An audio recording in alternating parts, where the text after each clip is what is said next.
కనపడుతున్న సహోదరుని ప్రేమించకుండా కనపడిన నన్ను ప్రేమిస్తున్నావంటే నువ్వు పెద్ద దొంగవరా అని అంటాడనమాట. అంటే దేవుణ్ణి ప్రేమిస్తున్నాము అంటే దానికి కొలమానం ఏంటి అంటే, నీ కళ్ళ ముందున్న సహోదరుడికి వాని అవసరాలలో వాని పట్ల కనికరము కలిగి వస్త్రం ఇవ్వడమో, లేకపోతే ఆహారం పెట్టడమో, ఇదిగో దేవుని మాటలు లేక వాళ్ళ జీవితాలు పాడు చేసుకుంటుంటే ఆ మాటలను వాళ్ళకి అందించటము, వాళ్ళ గురించి ప్రార్థించటము, ఇవన్నీ చూసారా? దీన్ని ఏమనొచ్చు అంటే దేవుణ్ణి ప్రేమించటం అని అనొచ్చు. అంతేనే కదా? ఆ మాటని యాస్టీజ్గా మీరు పోలికగా తీసుకుంటే, మరి దేవుడి ఎడల నాకు అత్యాసక్తి అండి, దేవుడు అంటే చాలా ఆసక్తి అండి, దేవుడి గురించి 24 గంటలు ఆలోచిస్తుంటానండి, దేవుడి గురించి తిన్నా దేవుడే, పడుకున్నా దేవుడే, లేకపోతే లేచినా దేవుడే అని అంటుంటానండి అని ఒక తోటి సహోదరుని రక్షించటానికి, వాడి కష్టాన్ని తెలుసుకోవడానికి, వాని గురించి ప్రార్థించటానికి, వానికి 4 దేవుని మాటలు చెప్పటానికి ప్రయత్నించకుండా ఉంటే దేవుడు వాడిని కూడా ఏమంటాడు అంటే, నీ తోటి సహోదరుడి కష్టంలో ఉన్నప్పుడు వానికి 4 మాటలు చెప్పకుండా, వాని అవసరం తీర్చకుండా, ఇదిగో నేను దేవుడి గురించి ఎప్పుడు ఆలోచిస్తుంటాను అంటే వాళ్ళను కూడా అబద్ధికులు అంటాడు. దేవుని ఎడల అత్యాసక్తి ఉన్నాడు, ఆయన పిల్లల పట్ల ఆసక్తి కలిగి ఉంటాడు. తండ్రి పట్ల ఆసక్తి కలిగిన వాడు తన పిల్లల పట్ల ఏం కలిగి ఉంటాడు? ఆసక్తి కలిగి ఉంటాడు. వాళ్ళని బాగుపరచాలనుకుంటాడు, వాళ్ళకి సహాయం చేయాలనుకుంటాడు. అలా లేనివాడు దేవుని ఎడల ఆసక్తి కలిగిన వాడు కాడు. అది మొదటి విషయం. అయితే ఆ ఆసక్తి ఉన్న ఆయన పౌలు గారు దేవుడి మీద ఉన్న అత్యాసక్తి వలన ఆ సంఘం పట్ల ఆసక్తి కలిగి ఉన్నాడంట. వాళ్ళ గురించి చాలా ఆసక్తి కలిగి, ఎలా ఆసక్తి కలిగి ఉన్నాడు తెలుసా? ఎంత ప్రేమ కలిగి ఉన్నాడు తెలుసా? ఇదిగో మిమ్మల్ని ఒకవేళ ఎక్కడ సాతాను మోసపరుస్తుందేమో అని చెప్పి నాకు పనుదినం ఏం కలుగుతుంది?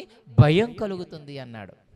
ఆనాడు అవ్వమ్మని మోసం చేసి దేవుని యొక్క సరళత నుండి, పవిత్రత నుండి, దేవుని యొక్క సహవాసము నుండి, ఆయన యొక్క సన్నిధానమైన ఏదైనా తోటలో నుండి బయటకు నెట్టివేసేలా చేసింది, మీ చేత పాపము చేయించి. అదేవిధంగా అవ్వమ్మని మోసం చేసినట్లు మిమ్మును కూడా మోసపరిచి క్రీస్తు యొక్క సరళత నుండి, పవిత్రత నుండి ఎక్కడ మిమ్మల్ని దూరం చేస్తుందని చెప్పి నాకేం కలుగుతుంది అన్నాడు? భయం కలుగుతుంది అన్నాడు. 3వ వచనం చదవండి. ఎందుకనగా 3వ వచనం చదువుదాం. సర్పము తన కుయుక్తి చేత అవ్వను మోసపరిచినట్లు మీ మనస్సులను చెరుపబడి క్రీస్తు ఎడలనున్న సరళత నుండి, పవిత్రత నుండి ఎట్లయినను తొలగిపోవునేమో అని భయపడుచున్నాను. ఒక క్రైస్తవుడుగా దేవుళ్ళు ఎదుగుతున్నవాడు ఏం కలిగి ఉండాలి తెలుసా? తన తోటి సహోదరుడు కానీ, తోటి కుటుంబము కానీ దేవుళ్ళు బాగా ఎదుగుతుంటే వాడికి ఒక భయం కలగాలి. అమ్మో, వీడిని మళ్ళీ సాతాను ఏమన్నా వెనకలో పడవేస్తుందేమో అని. అర్థమవుతుందా మీకు? జనవరి 1 రాగానే అందరూ చెప్పారు అనమాట, అవునా కదా? అది చెప్పినప్పుడల్లా మనకి ఏం భయం కలగాలంటే, ఈమె చెప్పిన విధంగా బతుకుతుందా? ఈడు చెప్పిన విధంగా బతుకుతాడా?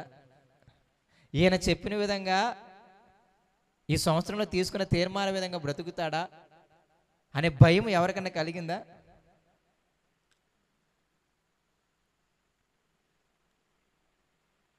ఒకసారి మీ తీర్మానాలను జ్ఞాపకం పెట్టుకొని అవి మీరు చేస్తున్నారో లేదో ఒకసారి ఆలోచించండి. అక్కడ బాగా అర్థమయ్యేది ఏంటంటే, అవ్వమ్మని సాతాను మోసపరిచినట్లు నిన్ను, నన్ను, నీ తోటి వారిని, నా తోటి వారిని ఏం చేసింది అంటే మోసము చేసింది.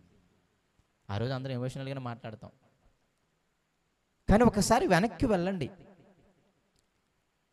నేను ఎందుకు ఈ మాట అంటున్నానంటే, మీ ముందర దేవునిలో బాగా ఎదుగుతున్న వ్యక్తి కానీ, లేకపోతే నువ్వు బాగా దేవునిలో ఎదుగుతున్నట్టు నీకు అనిపించినా కానీ, నీకు ఏ భయం ఉండాలి అంటే,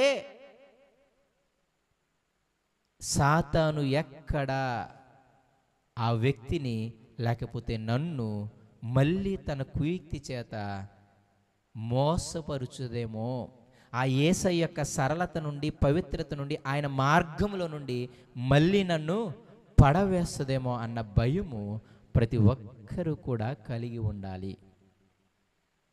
అందుకే పౌలు చాలా క్లియర్గా చెబుతాడు, ఈ కొరింథీయులతోనే చెబుతాడు, తాను నిలుచుచున్నానని తలంచుకున్నవాడు పడకుండునట్లు జాగ్రత్తగా చూసుకొనవలెను. ఏంటంట? తాను నిలుచుచున్నానని తలంచుకొనివాడు ఏమవ్వాలంట? పడకుండునట్లు జాగ్రత్తగా చూసుకోవాలి అని. అంటే నిలుస్తున్నవాడు పడిపోవడానికి అవకాశం ఉంది అని. అంతేనే కదా దాని అర్థం? తాను నిలుచుచున్నవాడు పడిపోకుండానట్లు జాగ్రత్తగా చూసుకోండి అని చెబుతున్నాడు అంటే ఆ నిలిచేవాడు పడిపోయే అవకాశం ఉందనా లేదనా? ఎందుకు ఆ నిలిచేవాడు ఎవడు? ఆ నిలిచేవాడు ఎవడు చెప్పండి? నీవు నేనే. అంత దీర్ఘంగా ఆలోచిస్తున్నారండి. తాను నిలుచుచున్నానని తలంచుకున్నవాడు. ఇంతకీ తాను అంటే అక్కడ కొరింథీ సంఘము, తాను అంటే నీవు నేను. ఎవరైతే దేవుల్లో బాగా ఎదుగుచున్నాము, నిలుచున్నాము అని తలంచుకుంటున్నారో, ఆ వాక్యం కోసం ఎదుర్కొంటున్నారా? 1 కొరింథీ 10వ అధ్యాయంలో ఉంటుంది ఆ మాట.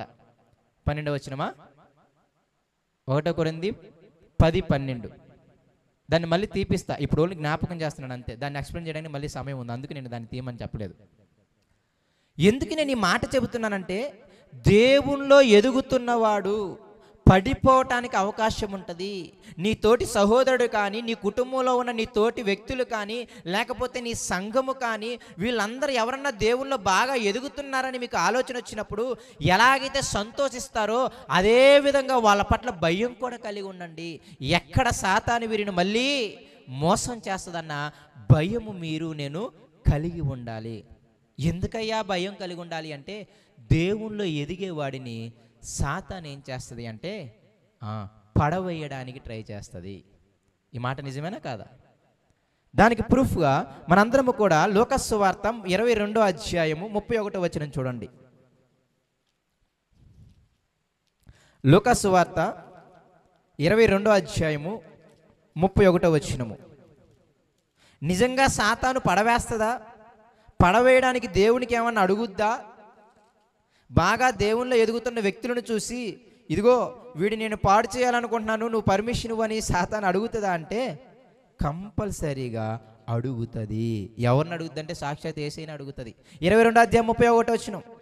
సీమోను సీమోను, ఇదిగో సాతాను మిమ్మును పట్టి గోధుమల వలె జల్లించుటకు మిమ్మును కోరుకొనెను.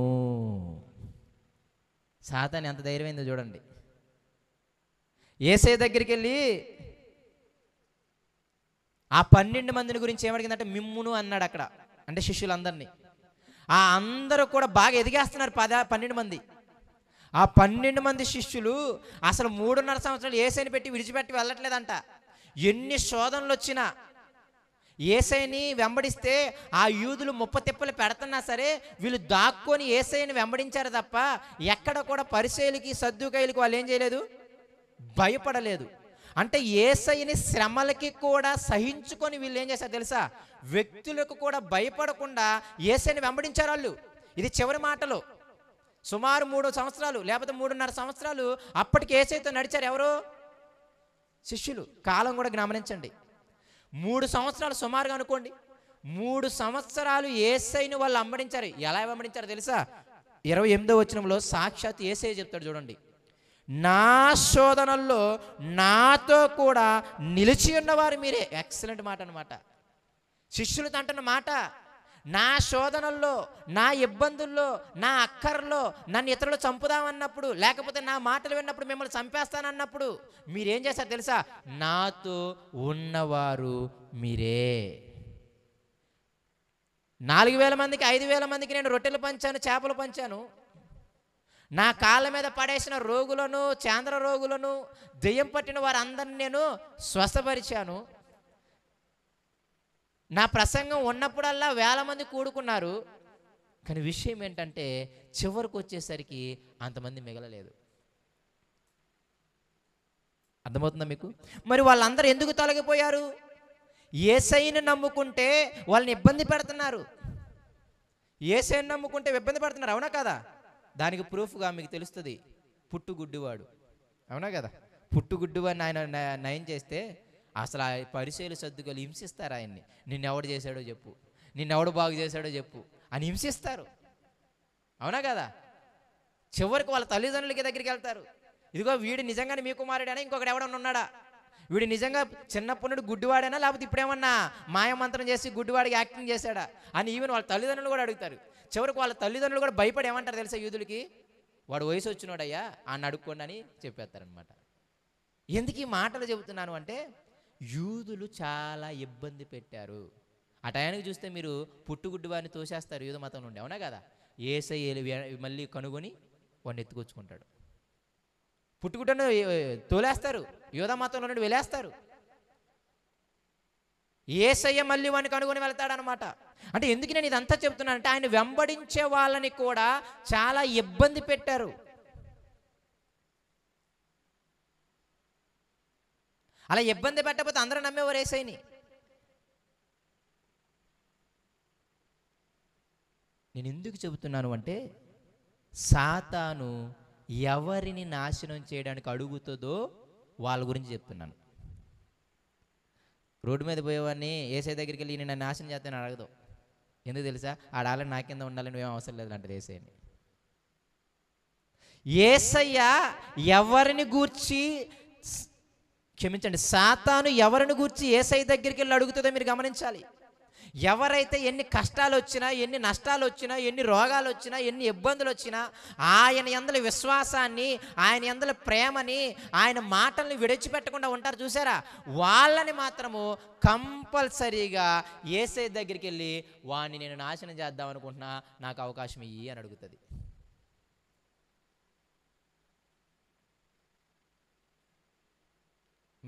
మీరు అంత లెవెల్లో లేరేమో, అందుకే మీకు భయం లేదు, అవునా కదా. నేను యేసయ్య కోసం అన్ని శోధనలు అనుభవించేవాడికి ఏం లేనులే, కాబట్టి నీకు భయం అక్కలు, ఆల్రెడీ నువ్వు సాతాను కింద ఉన్నావు, కాబట్టి నీ గురించి నా గురించి ఏమి వెళ్ళి అడగదు. నిజముగా దేవునిలో బ్రతకాలి, నిజముగా దేవుని కోసం జీవించాలి, నిజంగా ఇదిగో ఈ పాపాన్ని నేను జయించాలని ఎవడైతే తర్జన భర్జన పడతా ఉంటాడో, అటు దేవుడిని ఇటు లోకాన్ని రెండింటిని అనుభవించలేక అసహ్యం కలిగి దేవుడి కోసం బ్రతకాలని ఉవ్విర్లు పడతాడో, చివరికి ఒకానొక రోజు డిసైడ్ చేసుకొని దేవుడిచ్చిన కృప ద్వారా ఇక లోకం వద్దు, నేను ఈ రోజు నుండి ఇక దేవుని కోసమే బ్రతుకుతాను అని ఎవడైతే తీర్మానం తీసుకొని కొన్ని సంవత్సరాలు అలా ముందుకెళ్తుంటాడో, ఇప్పుడు వాడి దగ్గరికి వస్తుంది అనమాట. వాడి దగ్గరికి వచ్చి యేసయ్యని అడుగుతుంది, వాడిని నేను జల్లించాలనుకుంటున్నాను.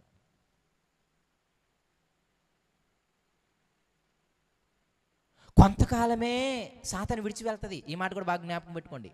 నువ్వు భక్తిలో ప్రారంభంలో ఉన్నప్పుడు చాలా బాగానే ఉంటావు, ఏ పాపం చేయాలన్నా నువ్వు రావు అనమాట.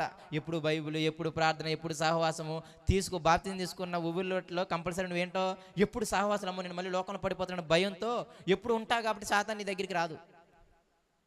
కొంతకాలం విడిచిపోద్దంట. ఎంతకాలం? ఆ మాట బాగా జ్ఞాపకం పెట్టుకోండి. ఎంతకాలం? కొంతకాలమే.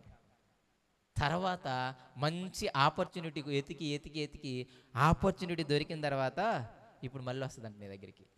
ఆ మాటకి కూడా ప్రూఫ్ లోకా సువార్త 4వ అధ్యాయానికి రండి ఒకసారి. ఇక్కడ చేయించండి ఒకసారి, లోకా సువార్త 4వ అధ్యాయానికి రండి. యేసయ్య కూడా బాగా బాప్తిజం తీసుకున్నాడుగా, అప్పుడే పరిశుద్ధాత్మ పొందుకున్నాడు అనమాట.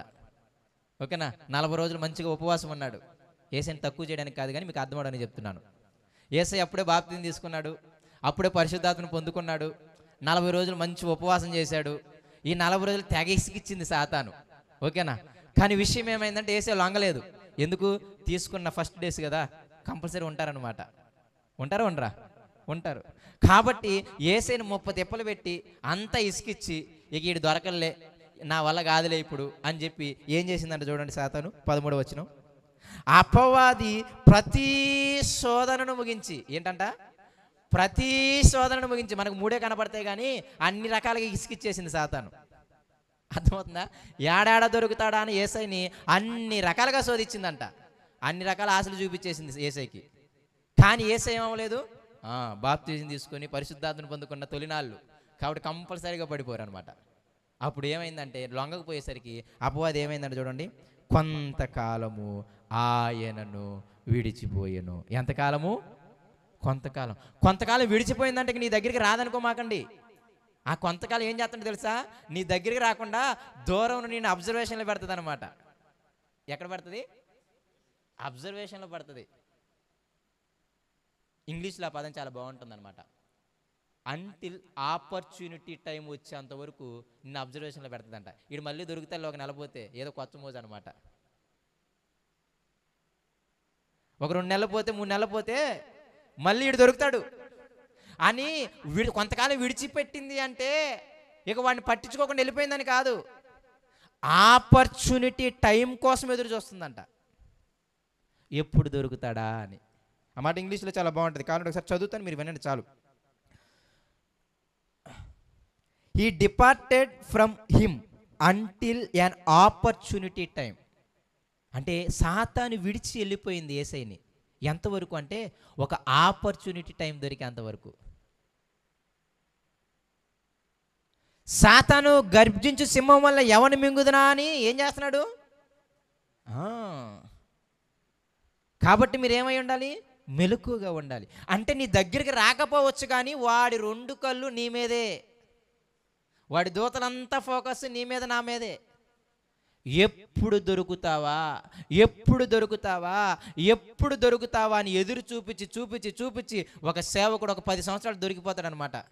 సంఘం పెద్దదవగానే ధనాపేక్ష వచ్చి ఈడు దొరికాడు ఇప్పుడు, ఇక నీ ధనాపేక్ష వేసేయాలి. ఒక సేవకుడు ఒక 5-6 సంవత్సరాలు అయిపోయిన తర్వాత దొరికిపోతాడు. ఇప్పుడు దొరికాడు రీడు ఒక స్త్రీ మోహన్ దగ్గర అనిపిస్తాడనమాట. ఎదురు చూస్తూ ఉంటాడు. అందుకే మీరు చూస్తే చూడండి, విశ్వాసులు కానీ సేవకులు కానీ కొన్ని సంవత్సరాల తర్వాత పడిపోయారయ్యా అని మీరు చెబుతూ ఉంటారు. వాడి స్టామినా అన్ని సంవత్సరాలే. సాతాను మాత్రం అని విడిచిపెట్టలేదు, ఫుల్ అబ్జర్వేషన్లో పెట్టింది. వీడి వీక్నెస్ ఏంటి, వీడు ఎక్కడ పడతాడు. మీకు చాలా సరదాగా చెబుతున్నాను కానీ చాలా సీరియస్గా మీరు ఆలోచించాలి. దేవుణ్ణిలో ఎదుగుతున్నావు అంటే, దేవుణ్ణిలో నీ కుటుంబం ఎదుగుతుంది అంటే, లేకపోతే దేవుణ్ణిలో నీ సంఘం ఎదుగుతుంది అంటే, నీవు నేను ఏం కలిగి ఉండాలంటే ఆనందముతో పాటు, నేనేమంటాను, ఆనందపడిపోయినా పర్లేదు కానీ ఒక భయం మాత్రం కలిగి ఉండండి. మళ్ళీ నా కుటుంబాన్ని, నన్ను, నా సంఘాన్ని సాతాను తన యొక్క కుయుక్తి చేత పడవేసే అవకాశం ఉంది. యేసయ్య యొక్క సరళత నుండి, యేసయ్య యొక్క పవిత్రత నుండి. మరి దూరం చేసేది మనల్ని అపవిత్రులు చేసే, అంతేనే కదా. అపవిత్రత మనకి కలిగిస్తుంది. సాతాను ఎదురు చూస్తుంది. ఎవరి కోసం ఎదురు చూస్తుంది అంటే, యేసయ్యతో పాటు కష్టాలు అనుభవించి, శ్రమాలు అనుభవించి, ఇదిగో దేవుని కోసం నేను స్థిరంగా బతుకుతానని ఉంటారు చూసారా, అటువంటి శిష్యులను. అందుకే యేసయ్య దగ్గరికి వెళ్ళి అడిగింది కదా, సిమోను సిమోను, పేతురు మిమ్మల్ని అడిగిందయ్యా ఏం చేయాలని తెలుసా? జల్లించాలి అని. ఇవన్నీ ఆలోచిస్తున్నప్పుడు మీరు జ్ఞాపకం పెట్టుకోవాలి. ఇప్పుడు ఆ కొరింథీ పత్రిక 10వ అధ్యాయము, 1 కొరింథీ 10వ అధ్యాయం ఒకసారి చదవండి.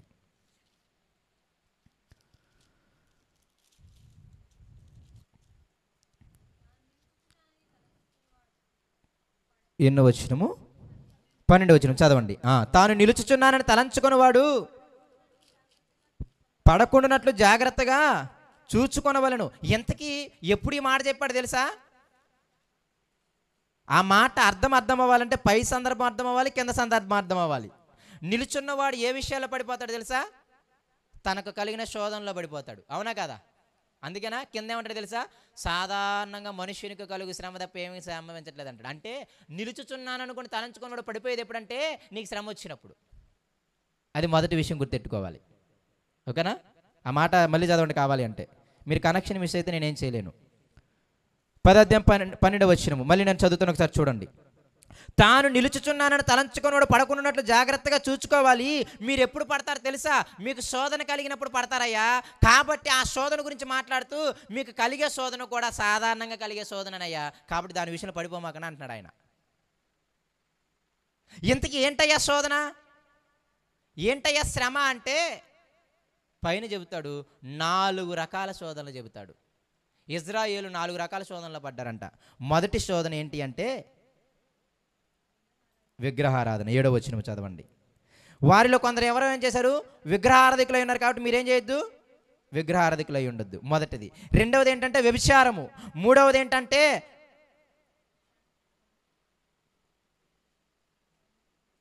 శోధించటము, అంటే పరీక్షించటం.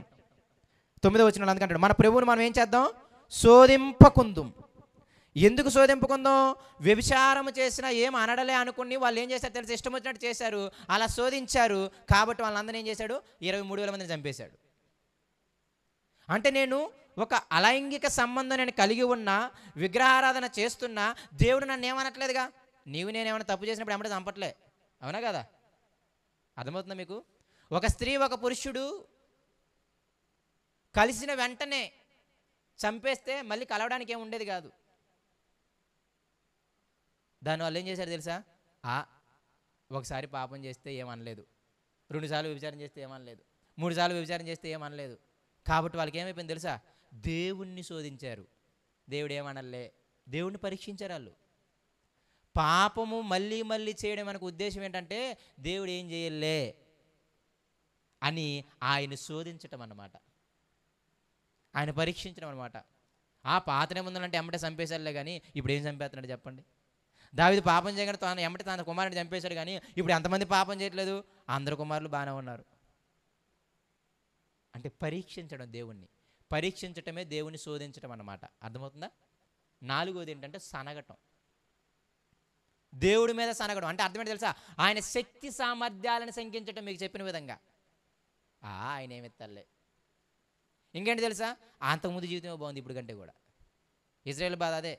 ఐగుప్తు దేశంలో శుభ్రంగా మాకు మాంసం ఉండేది, ఆకుకూరలు ఉండేవి, ఈ ఎడారికి తీసుకొచ్చి మాకేం లేకుండా ఉన్నామని శనిగారు మోషే మీద ఆయనకు తట్టుకోలేక దేవుడి దగ్గర ఏడ్చాడు అనమాట. సన్నగట్టం ఏంటి తెలుసా? నిన్ను నమ్ముకున్నప్పుడు జీవితం కంటే నిన్ను నమ్ముకున్నప్పుడు జీవితం బాగుందని ఫీల్ అవ్వడం అనమాట.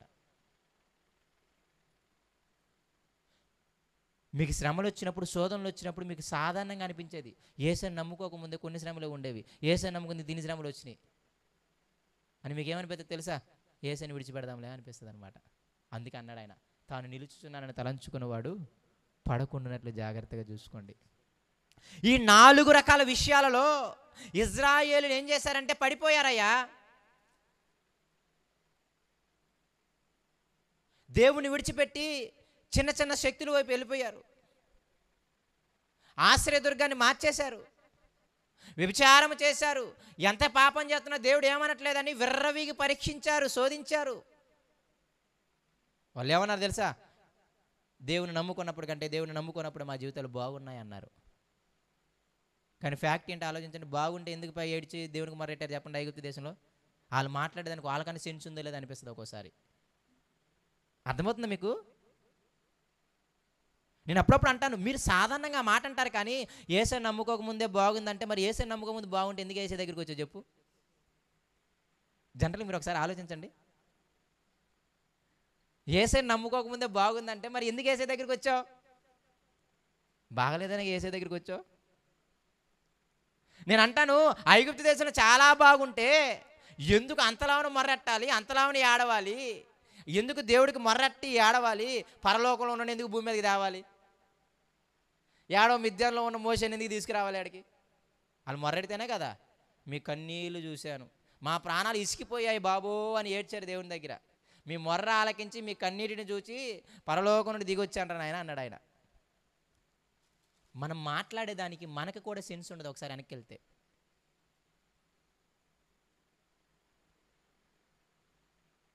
ఈ విధంగా శోధనలు వచ్చినప్పుడు నిలుచున్నవాడు పడిపోయే అవకాశం ఉంది.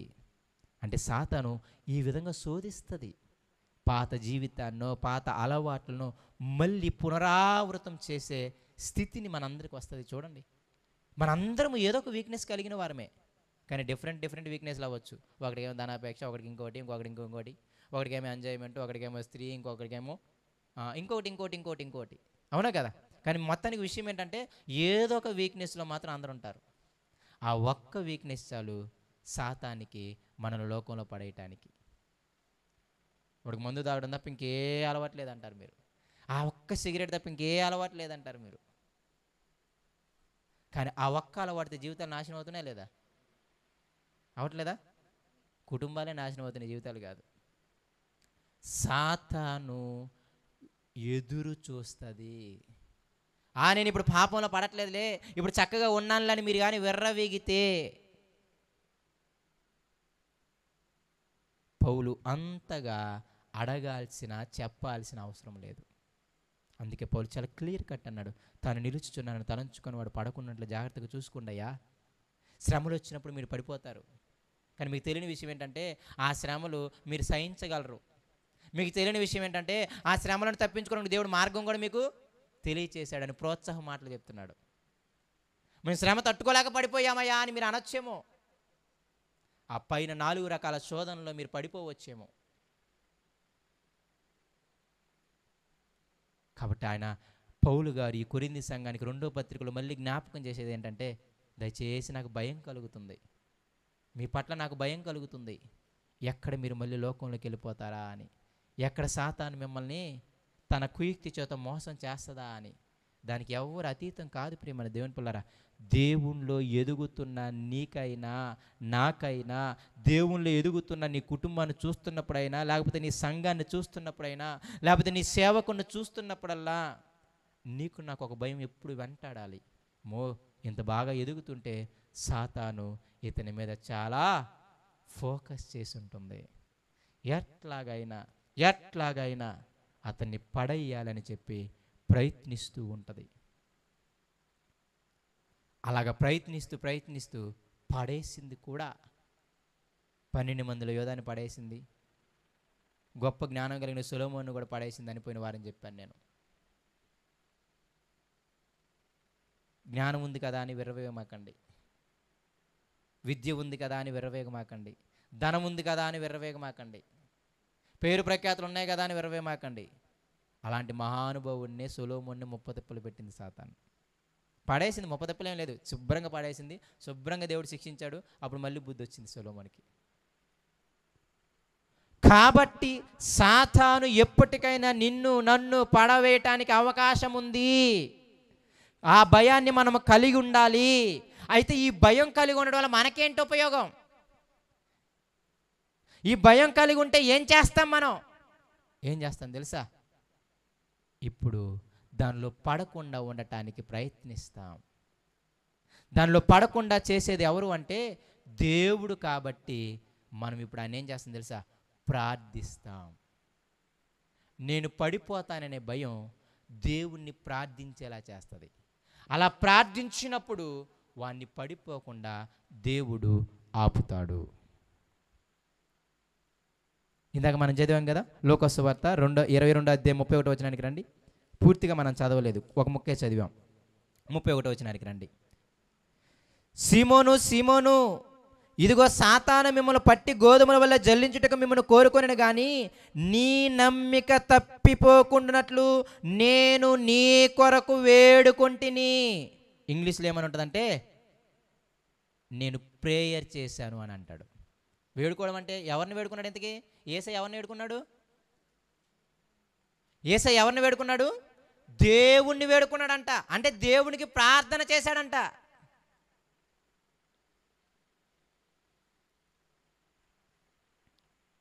సాతాను నన్ను మిమ్మల్ని పట్టి పల్లించాలని అడిగిందయ్యా, మిమ్మల్ని అందరినీ లోకంలో పడేసేలా చేద్దామని నన్ను అడిగిందయ్యా. ఎమ్మటే నేనేం చేశాను తెలుసా? నాకు భయము కలిగి, ఎక్కడ మిమ్మల్ని సాతాను పట్టి మళ్ళీ లోకంలో పడేస్తుందో నాకు భయం కలిగి, సాతాను కంటే శక్తిమంతుడు, సాతానునికి మిమ్మల్ని లొంగకుండా చేసేవాడు దేవుడు కదా. కాబట్టి దేవుడు మిమ్మల్ని కాపాడగలనని ఎరిగి, దేవుడు మీకు సాతాను కంటే ఎక్కువ శక్తి ఇవ్వగలనని ఎరిగి, ఇప్పుడు నేను ఎవరిని ఏడుకుంటున్నాను? దేవునికి నేను ప్రార్థన చేశాను. కాబట్టి రేపు నువ్వేమవుతావు తెలుసా పేతురు? ఏమవుతాడు చూడండి పేతురు. నీ మనస్సు తిరిగిన తరువాత నీ సహోదరులను స్థిరపరచుమని చెప్పాను. నేను ప్రార్థన చేశాను దేవుణ్ణి. ఏం చేశాడు తెలుసా దేవుడు? నిన్ను మాత్రం పడకుండా చేశాడు. ముందే నమ్మేశాడు ఆయన యేసయ్య. స్థిరపరచుమని అడిగాను అన్నాడా? స్థిరపరుస్తాడు దేవుడు. నువ్వు సైలెంట్గా వచ్చి అందరిని స్థిరపరచు అన్నాడు. అవునా కదా? అక్కడ అర్థమవుతుందా మీకు? స్థిరపరచుమని వేడుకోలేదు. ఆ స్థిరపరచుమని వేడుకున్న తర్వాత ఆయనకు వచ్చిన కన్ఫర్మేషన్ ఏంటి తెలుసా? నిన్ను మాత్రము సాతాను మాత్రము నిన్ను మోసగించలేదయ్యా, నువ్వు మళ్ళీ తిరిగి వస్తావు. తిరిగి వచ్చినప్పుడు నువ్వేం చేయాలి తెలుసా? మిగతా 11 మంది ఉన్నారు కదా, ఆ 11 మందిలో 10 మంది మిగిలి ఉంటారు. వాళ్ళని మాత్రం మళ్ళీ స్థిరపరచయ్యో, వాళ్ళు కూడా పారిపోయి ఉంటారు. ఆ ప్రార్థన యేసయ్యకి నమ్మకాన్ని ఇచ్చింది. అందుకే శిష్యుల గురించి యేసయ్య ఏం చేశాడు చూడండి, వెళ్ళిపోయేటప్పుడు యోహాను సువార్త 17వ అధ్యాయం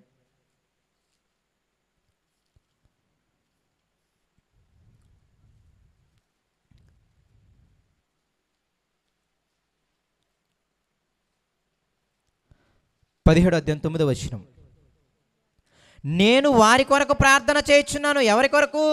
నీవు నాకు ఇచ్చావే ఆ శిష్యుల కోసం నేనేం చేస్తున్నాను? ప్రార్థిస్తున్నాను. మీరు పై వచనాలు చదవండి. అయ్యా, నీవు ఇచ్చిన శిష్యులు ఉన్నారు కదా, నీవు కాపాడమని ఇచ్చిన శిష్యులు ఉన్నారు కదా, వాళ్ళ గురించి నేనేం చేస్తున్నాను? ప్రార్థిస్తున్నాను. ఏమని ప్రార్థిస్తున్నాను తెలుసా? ఏమని ప్రార్థిస్తున్నాను అంటే 6వ వచనం చదవాలి మీరు. లోకము నుండి నీవు నాకు అనుగ్రహించిన మనుష్యులకు నీ నామము ప్రత్యక్షపరిచితిని, వారు నీ వారయ్యుండిరి, నీవును వారిని నాకు అనుగ్రహించితివి, వారు నీ వాక్యమును గైకొని ఉన్నారు, నీవు నాకు అనుగ్రహించిన మాటలు నేను వారికి ఇచ్చి ఉన్నాను, వారు ఆ మాటలు అంగీకరించి నీ యొద్ద నుండి బయలుదేరి వచ్చి తినని నిజముగా ఎరిగి ఏం చేస్తారో తెలుసా? నీవు నన్ను పంపితమని నమ్మిరు గనుక నీవు నాకు అనుగ్రహించినవన్నీ నీ వల్లనే కలిగిన వారు ఇప్పుడు ఎరిగి ఉన్నారు కనుక ఏమంటున్నానంటే వారి గురించి ప్రార్థన చేస్తున్నాను. ఏమని ప్రార్థన చేస్తున్నానంటే కింద ఒక మంచి మాట ఉంటుంది చూడండి, వారు నేను ఏకమై ఉండాలని. 11వ వచనం. నేను ఇక్కడ లోకంలో ఉండను కానీ వీరు లోకంలో ఉన్నారు, నేను నీ యొద్దకు వచ్చుచున్నాను, పరిశుద్ధులైన తండ్రి. ప్రార్థన చేస్తున్నాడు. ఏమని తెలుసా? మనము ఏకమై ఉన్నలాగున వారును ఏకమైనట్లు నీవు నాకు అనుగ్రహించిన నీ నామమందున వారిని కాపాడుము.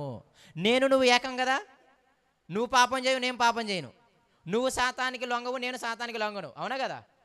దేవుడు లొంగడు, యేసయ్య లొంగడు. ఈ మాట బాగా జ్ఞాపకం పెట్టుకోవాలి.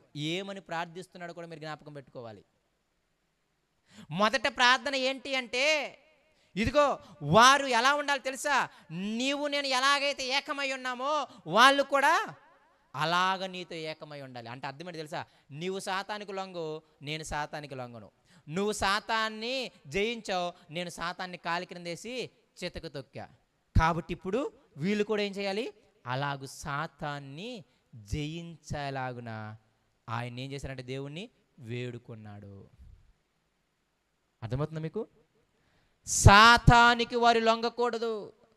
నువ్వు నేను ఎలాగైతే సాతాన్ని చితకొదొక్కామో, సాతాను ఆశలకి దేనికి మనము లొంగలేదో అలాగూ వాళ్ళు కూడా నీతో ఏకమై ఉండేలాగున కాపాడుమయ్యా అని ప్రార్థన చేశాడు.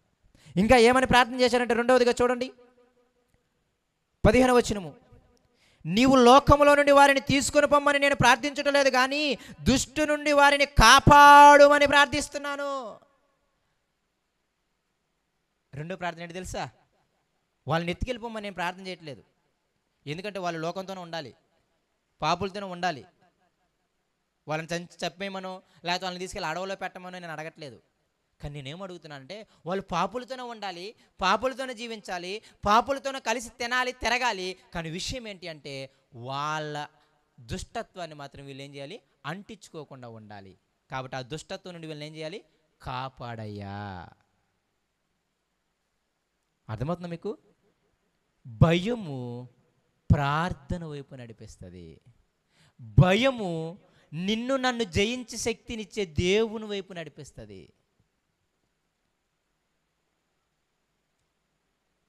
అందుకే భయం చాలా మంచిది. ఒక వ్యక్తి దేవునిలో ఎదుగుతున్నప్పుడు నీవు నేను భయం కలిగి ఉన్నామనుకోండి, వాణ్ణి దేవుడే మార్చగలడు, దేవుడే స్థిరపరచగలడు, దేవుడే వాణ్ణి మళ్ళీ లోకంలో పడకుండా కాపాడగలడు. కాబట్టి ఇప్పుడు నువ్వు ఎవరిని అడుగుతుంటావు? దేవుని దగ్గరికి వెళ్ళి వేడుకుంటావు. వేడుకోవడం అంటే తెలుసా? అడుక్కోవడం. దేవుని మీద ఆసక్తి కలిగినడు యేసయ్య. అందుకే తన సహోదరుల పట్ల ఆసక్తి ఉంది ఆయనకి.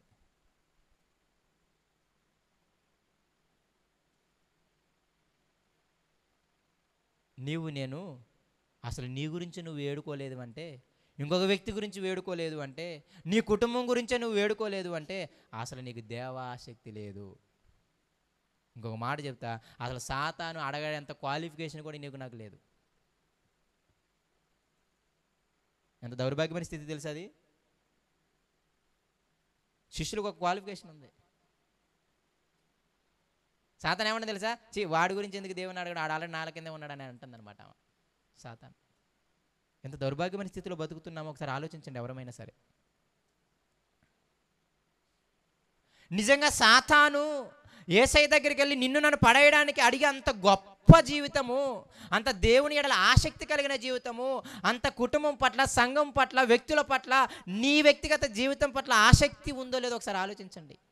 భయము దేవుడి దగ్గరికి నడిపిస్తుంది, ప్రార్థన వైపు నడిపిస్తుంది.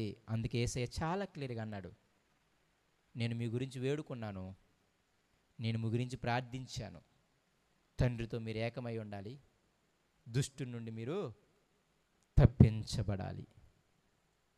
అలా ప్రార్థించగానే యేసయ్యకి దేవుడిచ్చిన అభయం ఏంటి తెలుసా? సరే నువ్వు ప్రార్థించావు కాబట్టి ఒక్క నాశపుత్రుడు తప్ప, యోధా తప్ప మిగతా వాళ్ళందరూ తిరిగి నీ సేవలో బాగా అభివృద్ధి పొందుతారని దేవుడు కన్ఫర్మేషన్ ఇచ్చాడు ఆయనకి. అందుకే పేతురు ఏమన్నాడు తెలుసా? నువ్వు తిరిగినప్పుడు అని అనలేదు, నువ్వు తిరుగుతావు, వీళ్ళని తర్వాత తిప్పు. వేడుకొన్నాడు, వేడుకోగానే ఏమన్నాడు తెలుసా? నువ్వు తిరిగినప్పుడు వీళ్ళని తిప్పు అని అనలేదు, నువ్వు తిరుగుతావు, వాళ్ళని తిప్పు, అంతే. ఒక కన్ఫర్మేషన్ జీవితం వస్తుంది. అప్పుడు నీకు నాకేమొస్తుంది తెలుసా? ఇక ఆ వ్యక్తి పడిపోలేండి, దేవుడు నాకు సమాధానం ఇచ్చాడు అంటావు అనమాట.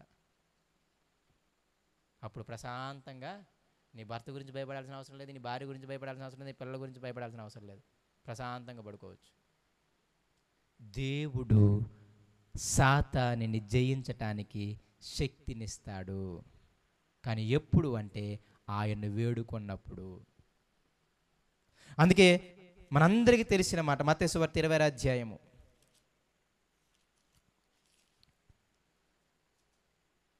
మత్తయి సువార్త 26వ అధ్యాయము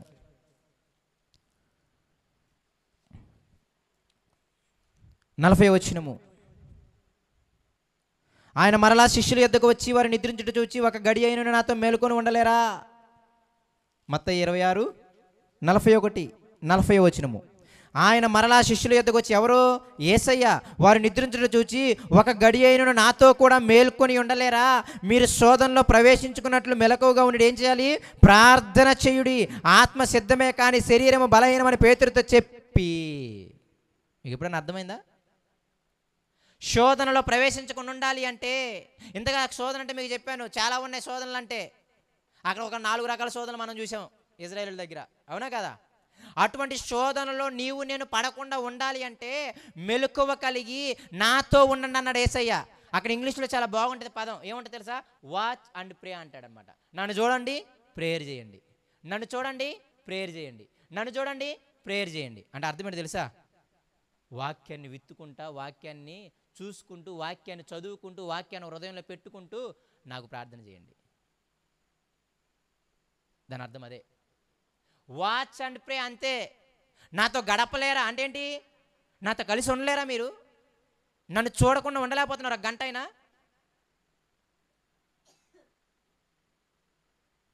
ఇప్పుడు మీరు 17వ అధ్యాయానికి వెళ్ళండి, వాళ్ళందరికీ ఏమి ఇచ్చాడు తెలుసా? ఓన్లీ ప్రార్థన మాత్రమే చేయలేదు యేసయ్య. వాళ్ళందరికీ ఏమి ఇచ్చాను? నీ వాక్యం ఇచ్చాను అంటాడు. యోహాను సువార్త 17వ అధ్యాయానికి వెళ్ళండి. యోహాను సువార్త 17వ అధ్యాయానికి వెళ్ళండి ఒకసారి. ఇక్కడ చేయించండి, మళ్ళీ వద్దాం. ప్రార్థనలో కూడా ఏమన్నాడు అంటే, అంతకంటే ముందు నీ వాక్యాన్ని, నీ మాటలను వారికి ఇచ్చానన్నాడు, వాళ్ళు అంగీకరించాడు అన్నాడు, అవునా కదా? అవన్నీ పైన అధ్యాయాలు మీకు చదివితే అర్థమైంది. 17వ అధ్యాయము పై వచనాలు మీరు చదివారనుకోండి. 17వ అధ్యాయము 7వ వచనము. నీవు నాకు అనుగ్రహించిన మాటలు ఏం చేశాను? నేను వారికి ఇచ్చి ఉన్నాను, వారు ఆ మాటలు ఏం చేశారు? అంగీకరించారు. ప్రార్థనతో పాటు ఈక్వాలిటీ, ప్రియమైన దేవుని పిల్లారా. ప్రార్థించే నువ్వు వాళ్ళకి దేవుని మాటలు కూడా చెప్పగలగాలి. యేసయ్య ఏం చేశాడంటే తెలుసా? వాళ్ళకి ఏం ఇచ్చాను? నీ మాటలు ఇచ్చానయ్యా. ఇంకా కిందకి వెళితే ఏమంటాడు చూడండి, నీ వాక్యాన్ని వారికి ఏం చేశాను? ఇచ్చాను అంటాడు. ఎక్కడుందా మాట? 14వ వచనము. వారికి నీ వాక్యము ఇచ్చి ఉన్నాను. 3.5 సంవత్సరాలు వాళ్ళ గురించి ప్రార్థన చేయడం మాత్రమే కాదు, వాళ్ళకి దేవుని మాటలు కూడా చెప్పుకుంటూ వచ్చాడు. వాక్యం ఏం చేశాను? ఇచ్చాను, వాళ్ళు నేర్పించాను, వాళ్ళు అంగీకరించారు. కాబట్టి ప్రార్థనలో ఇంకొక మాట ఏంటి తెలుసా? ఆ వాక్యం ముందు వాళ్ళని ఏం చేయాలి? ప్రతిష్ఠించు అని ప్రార్థన చేస్తున్నాడు. మూడో విషయం, మొదటి విషయం తండ్రి నీతో వాళ్ళు ఏకమై ఉండాలి. రెండో విషయం వాళ్ళు దుష్టత్వంలో పడకుండా కాపాడు. మూడో విషయం ఏంటి తెలుసా? నీ వాక్యాన్ని వాళ్ళకి ఇచ్చాను, నేను నీ వాక్యాన్ని వాళ్ళకి విత్తాను. ఆ వాక్యం అందు వాళ్ళని ఏం చేయాలి? నువ్వు ప్రతిష్ఠించు. ప్రతిష్ఠించు అంటే అర్థం ఏంటి చెప్పండి?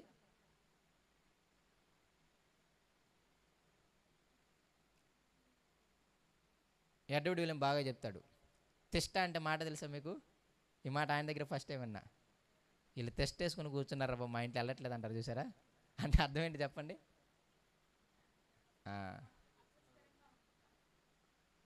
అసలు వదిలి వెళ్ళట్లేదని, ఇక స్థిరంగా ఉండిపోయారు మీ ఇంటి దగ్గర, అవునా కదా? జిడ్డులాగా అంటుకుంటూ పోయారు. దాన్ని ఏమంటారు మనం? వీళ్ళు ఏంటారండి టెస్ట్ వేసుకుని కూర్చున్నారు, ఎప్పుడు వెళ్తారని చూస్తుంటారు మీరు. అంటే దాంట్లో గట్టిగా ఉండిపోవడం, ఇంకా అక్కడే ఉండిపోవడం, స్థిరంగా ఉండిపోవడం. ఇప్పుడు యేసయ్య ఏమని ప్రార్థిస్తున్నాడు తెలుసా? నీ వాక్యంలో స్థిరంగా ఉండేటట్లు ప్రార్థన చేస్తున్నాడు. ఇంకా అసలైన మాట మీరు చదివినప్పుడు దానికి ఏముంటుంది అంటే, పవిత్రపరుచు నీ వాక్యం ద్వారా వారిని అంటాడనమాట. దీనికి మూల అర్థం ఏమంటారు అంటే, పవిత్రపరుచు, ప్రత్యేకపరుచు నీ వాక్యం ద్వారా. వారికి నీ వాక్యం ఇచ్చాను, ఆ వాక్యం ద్వారా వాళ్ళని ఏం చేయాలి? నువ్వు పవిత్రం చేయి. అందుకే ఇంగ్లీష్లో మంచి మాట్లాడతాడు, శాంటిఫై అంటాడు అనమాట. మీకు ఇంగ్లీష్ అయితే ఈజీగా అర్థమైపోద్ది.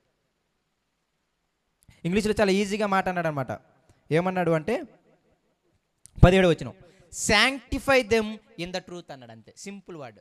వాళ్ళని ఏం చేయమన్నాడంటే పవిత్రపరచు నీ వాక్యములో.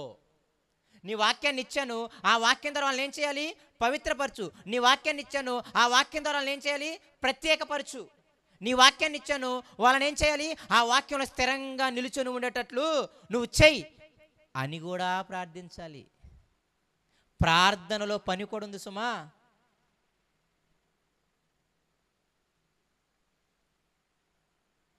అయ్యా టీవీ చూడకూడదని చెప్పానయ్యా వాక్యం. ఆ వాక్య ప్రకారంగా అతను ఏం చేయాలి? నువ్వు ఇప్పుడు పవిత్రపరచాయని ప్రార్థించాలి వెళ్ళి. ఆ వాక్య ప్రకారం ఆ వ్యక్తిని టీవీ చూడకుండా పవిత్రపరచు, టీవీ చూడకుండా ప్రత్యేకపరచు, టీవీ చూడకుండా స్థిరంగా ఉండేటట్టు చెయ్యి. అది ప్రార్థన. ఆ వ్యక్తి సరిగ్గా ప్రార్థనలో వాక్యంలో గడపలాగట్లేదు, సంఘంలో సరిగ్గా గడపట్లేదయ్యా, వెళ్ళి వాడికి వాక్యం ఇచ్చి వచ్చానయ్యా. ఏమని తెలుసా?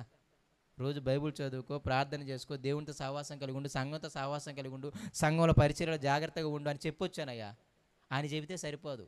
ఇంటికి వచ్చిన తర్వాత ఏం చేయాలి తెలుసా? ఆ వాక్యం అయితే విత్తొచ్చాను కానీ ఆ వాక్యం ప్రకారం వాడిని పవిత్రపరచయ్యా అంటే బతికేలా చెయ్యు అని. ఆ వాక్య ప్రకారం వాడిని ప్రత్యేకపరచయ్యా. ఆ వాక్య ప్రకారంగా వాడిని ఏం చేయాలి? స్థిరంగా బ్రతికేటట్టు, మళ్ళీ వాక్యం చదవకుండా, మళ్ళీ ప్రేయర్ చేయకుండా, మళ్ళీ సహవాసంలోకి వెళ్ళకుండా, మళ్ళీ పరిచర్య చేయకుండా ఉండకుండా ఉండేలాగా వాడికి స్థిర మనసు ఇవ్వయ్యా. ఈ మాటల్లో తెస్టేసుకొని కూర్చుండేలా చెయ్యయ్యా. భయము ప్రార్థన వైపు నడిపిస్తుంది. భయము ఆ భయము నుండి కాపాడే, ఆ భయము నుండి తప్పించి ఏకైక దేవుని వైపు చూడటం నేర్పిస్తుంది. నేను అందుకే అన్నాను, భయము మంచిదే, భయము మంచిదే. ఇదిగో ఆ వ్యక్తి ఎడల నువ్వు భయం కలిగి ఉంటే, లేకపోతే నీ ఎడల నువ్వు భయం కలిగి ఉంటే, అమ్మో నేను ఎక్కడ మళ్ళీ పడిపోతాను దేవుళ్ళని నువ్వు భయం కలిగి ఉంటే, ఇప్పుడు పడకుండా చేసే శక్తి ఎవరికి ఉంది? పడకుండా కాపాడే శక్తి ఎవరికి ఉంది? దేవుడికి తప్ప, వాక్యానికి తప్ప ఇంకెవరికి లేదు కదా. కాబట్టి ఇప్పుడు నువ్వు ఎవరి వైపు చూస్తావు? బ్రతికి అలా చేయగలిగిన దేవుణ్ణే ప్రార్థిస్తావు. అందుకు రోమపత్రిక 7 మీరు చదవండి, పౌలు చాలా క్లియర్గా అంటాడు, శరీరంలో ఒక నియమం నాకు కనపడుతుంది, ఆత్మలో ఒక నియమం కనపడుతుంది. ఆత్మేమో ధర్మశాస్త్ర ప్రకారం బతకాలని కోరుకుంటుంది, ఆత్మేమో మేలు చేయాలని కోరుకుంటుంది, శరీరమేమో దానికి వ్యతిరేకంగా కోరుకుంటుంది. ఆత్మేమో ధర్మశాస్త్రం ప్రకారం కోరుకుంటుంది, శరీరమేమో లోక ప్రకారంగా కోరుకుంటుంది. ఈ రెండిటి మధ్య పెద్ద యుద్ధం జరుగుతుందంట. రాస్తాడు అక్కడ, యుద్ధం జరుగుతుంది. చివరికి ఏంటంటే, ఎంత యుద్ధం జరిగినా నేను ఎవరికి గెలిపిస్తున్నా? చివరికి చెయ్యాలన్న మేలు చేయకుండా చేయకూడదు అనుకున్న కీడు చేస్తున్నాడంట. ఈ మాట భలే ఉంటుంది అక్కడ. నేను చేయాలన్న మేలు చేద్దాం అనుకున్నా, కానీ ఆ మేలు చేయకుండా ఏదైతే చేయకూడదని జపం చేస్తున్నాడో, అమ్మో ఇది చేయకూడదు, ఇది చేయకూడదు, ఇది చేయకూడదు అని జపం చేస్తున్నాడో, చివరికి అదే చేస్తున్నాడంట. అప్పుడు ఆయన హృదయంలో నుండి ఒక ఏడుపు, ఒక అసహ్యమైన జీవితం పట్ల కలిగిన దృష్టి, కాపాడగలిగే దేవుడి వైపు ఆయన చూడగలిగాడు. ఏం చేశాడా? ఎంత దౌర్భాగ్యం, నేను అక్కడ వాడే పదజాలం, అయ్యో ఎంత దౌర్భాగ్యుడిని అయ్యాను, ఇట్టి మరణము నుండి నన్ను ఎవ్వడు కాపాడుతాడు అని అడుగుతాడు. ఆ కేక ఉందే, అదే ప్రార్థన. దేవుని దగ్గర కేకేశాడు ఆయన.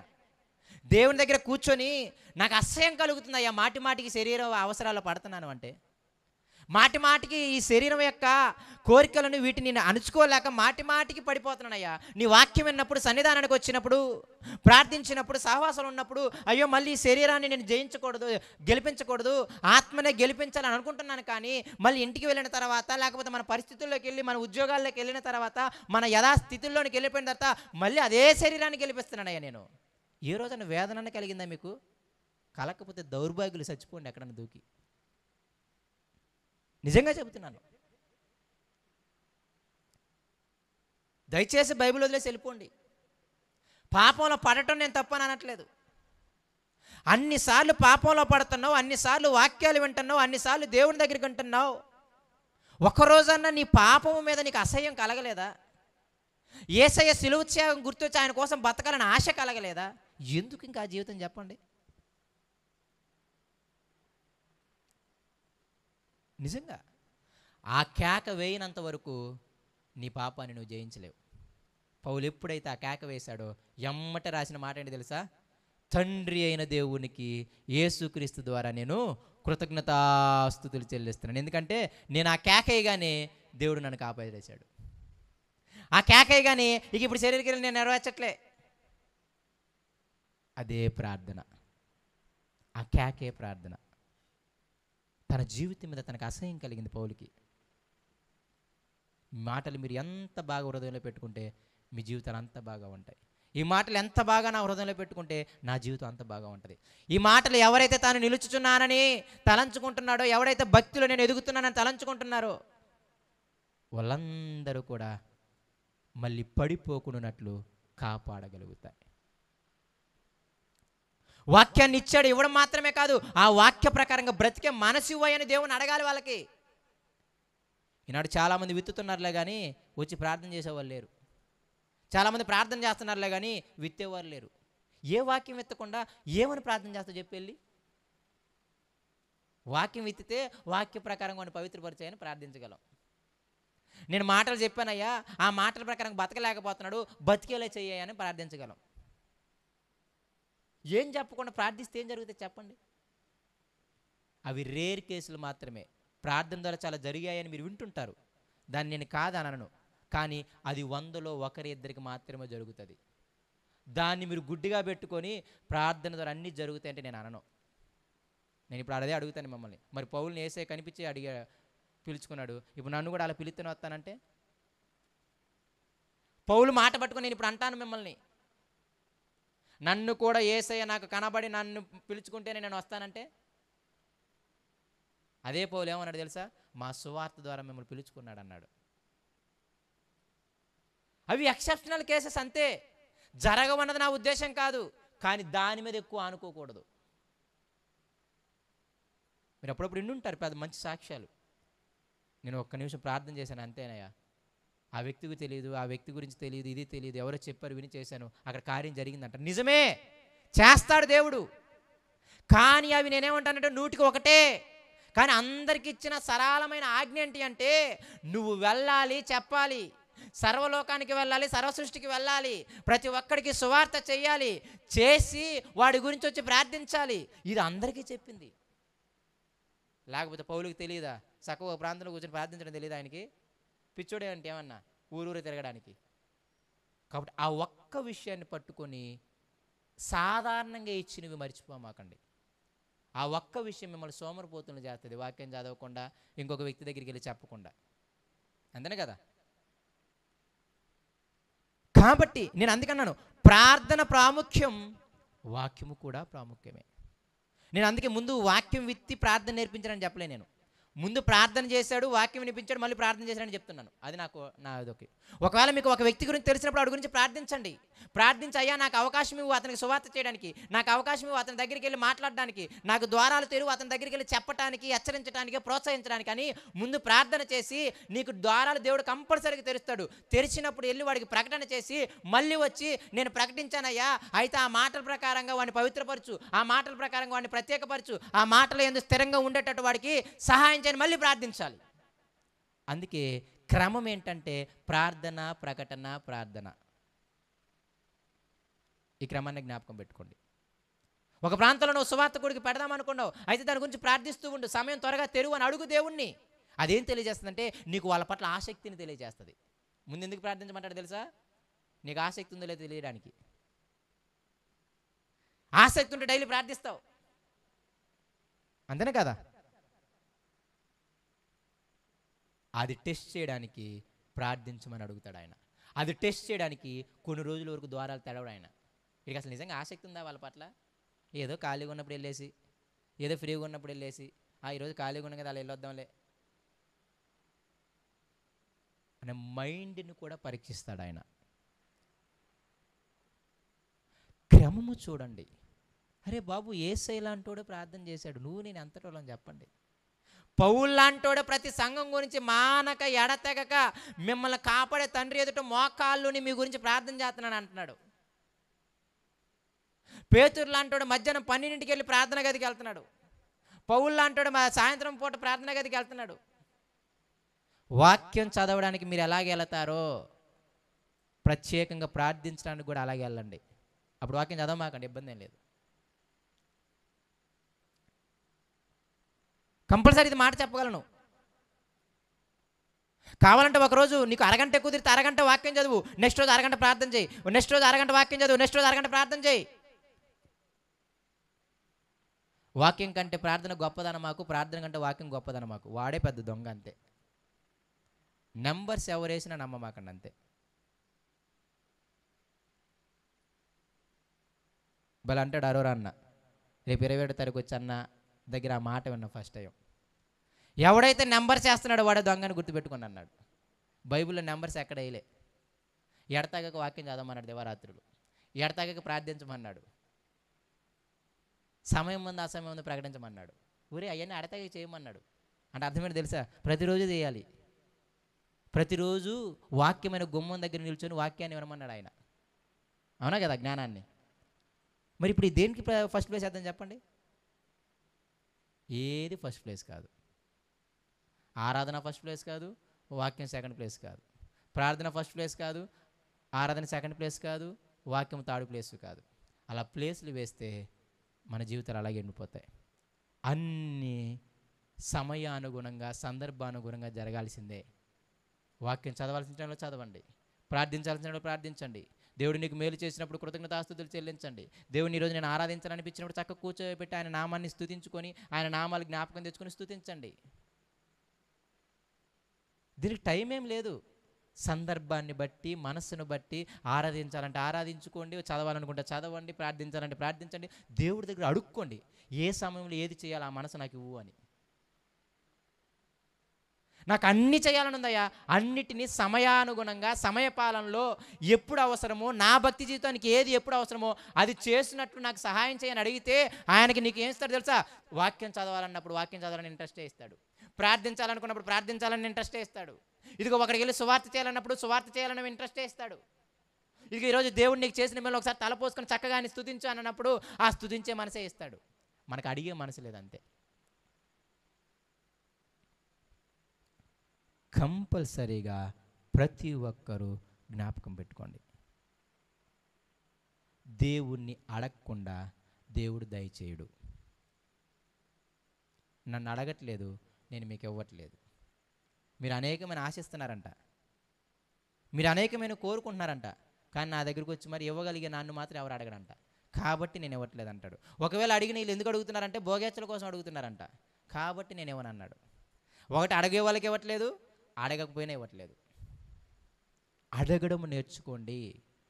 అడుగుడి, ఎంత పెద్ద వాగ్దానమో, అందులో నుండి అడగండి అని. అడగకుండా మా నక్కర్లని దేవుడికి తెలిసి అని అడుగుతారేంటి కొంపతీసి? మన అడక్కు ముందే మన అక్కర్లని ఆయనకి తెలుసు అన్నది శరీరం గురించి. శరీర అవసరాల గురించి అడగమాకండి, అవసరం లేదు. నీకు తిండి పెడతాడు, ఏదని పెడతాడు. కానీ అడగాల్సిందేంటి తెలుసా? నాకు వాక్యం చదివే మనసు ఇవ్వయ్యా, నీ వాక్యం ఆశ్చర్యకరమైన సంగతులు చూసినట్టు నాకు సహాయం చేయయ్యా, నాకు నీ వాక్యం చదివి బుద్ధి రావట్లేదు, బుద్ధి దయచేయ్యా. భక్తులు అడిగారు. వాళ్ళకి తెలియదేంటి ఎంత జ్ఞానం, నీ అంత జ్ఞానం. శరీరపరమైన విషయాలు ఏమి తిందుమా ఏమి త్రాగుదామా అని మీరు అడగక్కర్లేదు. మీరు అడగక ముందు ఆయనకి తెలుసు. ఒక తండ్రి ఆయన మినిమం కామన్ సెన్స్తో ఒక బాధ్యత, ఉదయం మధ్యాహ్నం సాయంత్రం ఆహారం పెట్టడం. నువ్వు అడగక్కల నాకు ఆకలేస్తుంది అని, అవునా కదా? అమ్మ పనికి వెళ్ళిన ఉదయాన్ని వండి పెట్టి వెళ్ళొద్ది మధ్యాహ్నం కూడా. కాబట్టి శరీరపరమైనవి నువ్వు అడగకపోయినా ఆయనకు తెలుసు. కానీ ఒకనొక టైంలో అవి కూడా అడగమంటాడు, ఇబ్బంది ఏం కాదు. కానీ తప్పకుండా అడగవలసింది ఏంటి అంటే ఆత్మ సంబంధమైనవి అడగండి. అడిగినోడికే దొరుకుతుంది, తట్టినోడికే దొరుకుతుంది, వెదకనోడికే చేస్తుంది. కాబట్టి నా ఉద్దేశము ఒక్కటే, నిలుస్తున్నాం కదా అని ఆనందపడమాకండి. నీ కుటుంబంలో ఎవరైనా మంచి విశ్వాసులు ఉంటే కొంచెం భయపడండి. ఇప్పుడు ఎదుగుతుంటే భయపడండి. నీ తోటి విశ్వాసులు ఇప్పుడు ఎదుగుతుంటే భయపడండి. నీవు ఇప్పుడు బాగా ఇంతకుముందు కంటే ఇప్పుడు నా భక్తి జీవితం బాగుందంటే కొంచెం భయపడండి. ఆ భయం ఏం చేస్తుంది అంటే ఆ వ్యక్తి పట్ల ఆసక్తిని కలిగించి ఆ వ్యక్తి మళ్ళీ పడిపోకొనడానికి నిన్ను దేవునికి ప్రార్థన చేయడం వైపు నడిపిస్తుంది. ప్రార్థన చేసి నీకు ఏమనిపిస్తుంది తెలుసా? అయ్యో, దేవుని మాటలు కూడా అతనికి చెప్పాలి కదా అని మళ్ళీ అతనికి మాటలు చెప్పడానికి నడిపిస్తుంది. మాటలు చెప్పిన తర్వాత ఈ సమయం దేవుడు ఇచ్చాడు కదా, ద్వారాలు తెరిచాడే అనుకోకుండా. అప్పుడు మీకు విచిత్రం అనిపిస్తుంటుంది. అసలు నాకు ఎప్పుడు సమయం దొరుకుతుంది అనిపించదు, కానీ ఈరోజు భలే సమయం దొరికింది, భలే సమయానికి ఆమె వచ్చిందంటారు. అవునా కదా? అది ఎప్పుడు జరుగుతుంది తెలుసా? నీకు ఆసక్తి ఉండి దేవుని అడుగుతుంటే. సమయం ఆయన చూసుకుంటాడు, కలిపే విధానం ఆయన చూసుకుంటాడు. నీ పని నా పని అడగటం, చక్కగా నమ్మి ఆయన కార్యం చేసే వరకు ఓపికతో కనిపెట్టడం. కాబట్టి దయచేసి నిలుస్తున్నామని తలంచుకున్న వాళ్ళు మాత్రం మీ జీవితంలో ఒకసారి గమనించుకోండి. మీరు నిలుస్తున్నారనే ఆలోచన లేకపోతే మీరు సాతాను రేసులో కూడా లేరనమాట. అది చాలా దౌర్భాగ్యమైన స్థితి. నేను మళ్ళీ చెప్తున్నాను. సాతాను నీ గురించి నా గురించి ఏసైనా అడగలేదు అంటే నేను అంటాను, చక్కగా బైబిల్ వదిలేసి లోకంలో ఎండిపోవడం మంచిది. ఒక కేక పుట్టించండి లోపల నుండి, ఎంతకాలం ఈ శరీరాన్ని గెలిపిస్తానయ్యా, ఎంతకాలం ఈ శరీరాన్ని గెలిపిస్తానయ్యా, ఎంతకాలము నీ ఆత్మను తొక్కేస్తానయ్యా, నన్ను విడిపించు. ఒప్పుకోండి దేవుని దగ్గర. నీ దౌర్భాగ్యపు స్థితి ఒప్పుకో, నీ పాపపు స్థితి ఒప్పుకో, నీ దయనీయమైన స్థితి ఒప్పుకో. నాకు బతకాలని ఉంటుందా, కానీ బతకలేకపోతే నన్ను ఏం చేయమంటామని అడుక్కో, ఇబ్బంది ఏం లేదు. 2 సార్లు పడితే 3 సార్లు పడితేమో 4సారి మాత్రం లేపుతాడు దేవుడు.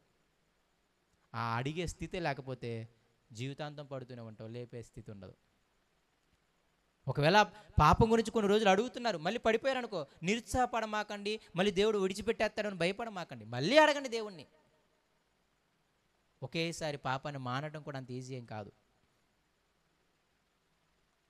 ఇదేమి వండర్లు కాదు జరగటానికి. కలుగును కాకనగానే పాపాన్ని విడిచిపెట్టడం. స్వస్థలు జరుగుతాయేమో, దెయ్యాలు పోతాయేమో, కానీ బతకడం మాత్రం కలుగుగా కంటే కలగదు. అలా బతికితే అంత బాగుండవు. దీనికి ప్రాక్టీస్ అవసరం, దేవునితో గడపటం అవసరం, వాక్యం అవసరం, సహవాసం అవసరం. మనల్ని మనం ఒకసారి వెళ్ళి ఆలోచించుకోవడం అవసరం. అసలు నా భక్తి జీవితం ఎలా ఉంది? అసలు సాతాను నీ గురించి నా గురించి అడుగుద్దంట వేసేని? అంత స్థితి ఉందంటావా మనకి? అంత భక్తి ఉందంటావా మనకి? ఎప్పుడైనా పౌరులాగా అలా కేక ఎప్పుడైనా వేసావా? ఏం నా జీవితం, ఎప్పుడు శరీరాన్ని జయించడమే, శరీరాన్ని గెలిపించడం ఏంటి, ఆత్మను గెలిపించలేకపోతున్నానేంటి అని ఎప్పుడైనా బాధతో పశ్చాత్తాపంతో మీరు మోకాళ్ళు వేసి అడగాల్సిన అవసరం లేదు. బైక్ మీద వెళ్తే ఎడుతూ అడగండి, ఇబ్బంది ఏం లేదు. పడుకొని అడగండి, ఇబ్బంది ఏం లేదు. దాని అర్థము టైం ఉన్నా సరే కేటాయించి ప్రార్థించొద్దని కాదు నా ఉద్దేశం. టైం లేనప్పుడు ఏడవండి, ప్రశాంతంగా ఉంటుంది. ఒకానొక రోజు మాత్రం మీరు జయిస్తారు పాపాన్ని, దేవుడు హక్కుని చేర్చుకుంటాడు. కాబట్టి ఎదిగే వారిని చూసి భయపడండి, ఎదిగే మీ జీవితాలను చూసి మీరు భయపడండి, మీ కుటుంబాల గురించి భయపడండి, మీ సంఘం గురించి భయపడండి, సేవకుల గురించి భయపడండి. దయచేసి వాళ్ళ ఎడల ఆసక్తి కలిగి ఉండండి, కొంచెం వాళ్ళతో గడుపుతుండండి, వాళ్ళ జీవితాలు ఎలా ఉన్నాయి అడుగుతూ ఉండండి, కొంచెం సమయాన్ని కేటాయించుకొని వాళ్ళ దగ్గరికి వెళ్ళండి. వాళ్ళ పరిస్థితులు మీకు తెలుస్తాయి కాబట్టి వాళ్ళ గురించి వచ్చి ఏడవండి. దేవుడు ద్వారాలు తెరుస్తాడు. అప్పుడు వెళ్ళి విత్తండి. విత్తిన వాక్య ప్రకారం మళ్ళీ వాళ్ళని బ్రతికేలా చెయ్యయ్యా, పవిత్రపరచయ్యా, ప్రత్యేకపరచయ్యా. అడ్డగడం కూడా నేర్చుకోండి. దేవుడు చిన్న మాటలు దీవించిన గాక. కళ్ళు మూసుకుంటే ప్రార్థన చేసుకుందాం. పరిశుద్ధుడా, ప్రేమ కలిగిన మా తండ్రి, మరొకసారి నీకు వందనాలు, నీకు స్తోత్రాలు. ఇంతవరకు మమ్మల్ని కాపాడుతున్నావు, రక్షిస్తూ ఉన్నావు దేవా. ఈ మాటలు ఏదో వీళ్ళ కోసమని కాదు కానీ నాయన, ముందుగా నా కోసమని నేను ఎరిగి